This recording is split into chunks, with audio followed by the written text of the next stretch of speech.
Here we are again. This is problem number 3. You have a heading of 150 kilometers per hour at 30 degrees north of west and a wind at 100 kilometers an hour due north. So your heading you have to set up at 30 degrees. This 54 is my answer, so don't worry about that right now. So it'll be at 30 degrees here. So you would bring in the old protractor. Let me do this protractor. So you bring the protractor in and you would measure the 30 degrees. And then, of course, you would have h, which would be this size of this thing that you would bring down with a ruler. And then you would go ahead and tack on this. Each square is 15, so I wanted to make it the right size, so it's going to be a little bit of an odd thing here. But this is my W, 100 kilometers an hour. Okay, so now that you have that, you would then take your protractor course again, and you would measure. This is graphical method. You would measure about 53, 54 degrees north of west.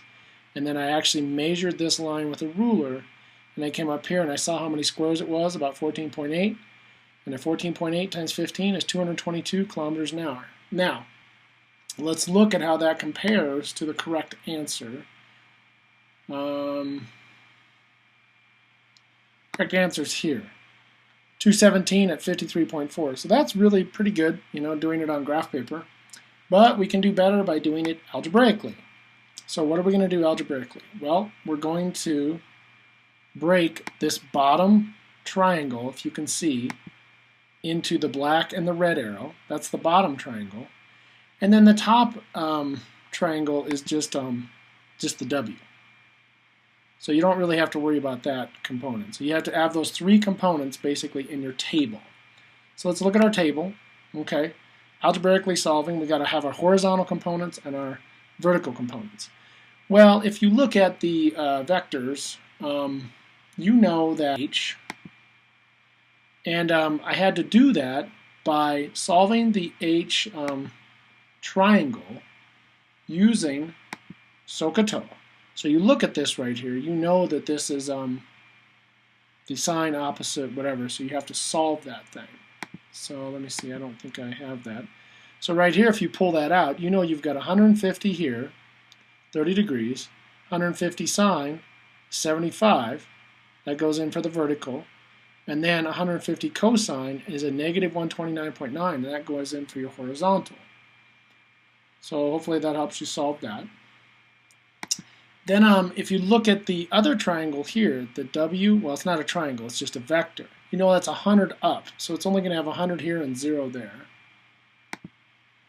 So you see that right there. Now you add these guys. You're going to add h plus w. And h plus w here is going to give you x components that add up to negative 129.9 and y components that add up to 175.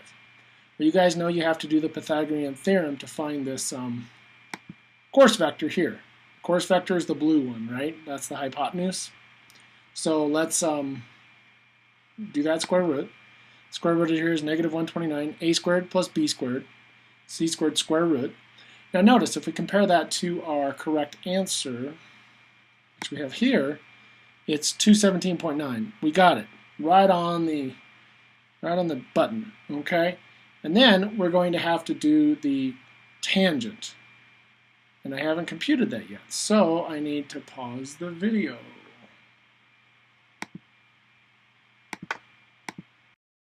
Actually, I did compute the tangent.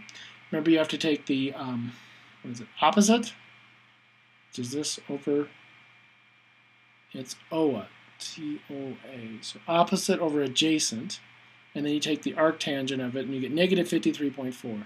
And just notice that this is the angle negative coming up here. It's not coming from this direction, so it means just come up from the eastern direction. So you can see I have 53.4 north of west. The direction is west. We're looking at the blue vector, and 217.9. So we got it.